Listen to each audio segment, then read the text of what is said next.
black voters were obviously key to President Biden being elected in 2020, and polls have shown that his support among young black Americans has softened. How worrying is that, or should that be, for the president's reelection prospects?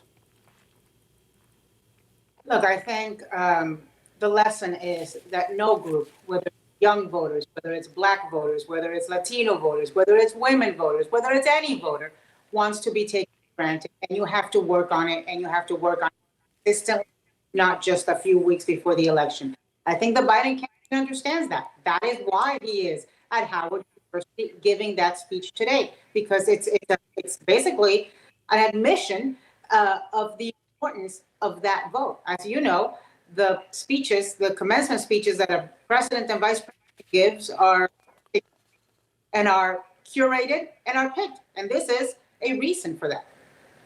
And Anna, back to the Republican field and what's happening in Iowa this weekend. We heard our colleague Steve Contorno saying that DeSantis does not appear to be wanting to go after Trump this weekend, that he's avoiding these direct attacks on Trump, almost certainly because he fears alienating that Trump base, that Republican base. What do you make of that strategy?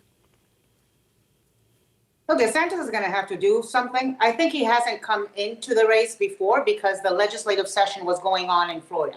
That legislative session ended last week, and he's still signing some of the bills that were passed.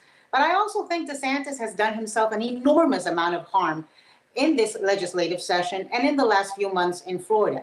He has shown himself to be the type of person who weaponizes government, whether it's against a drag brunch or against Disney World. And that is costing him. Floridians don't like that. And I think the number that's got to be worrying DeSantis the most is the fact that his support has dropped, not just nationally, but in the state of Florida, where we see him most and where we know him best. And that is something that should be of great concern to him.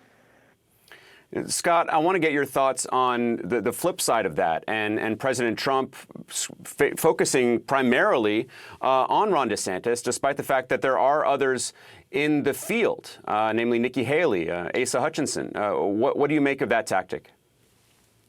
Well, I mean, the reality is all these other candidates are virtually nowhere. If you look at the polling, they're all in low single digits. They just don't carry the same positive name ID in the Republican Party as DeSantis. He's the only one in double digits.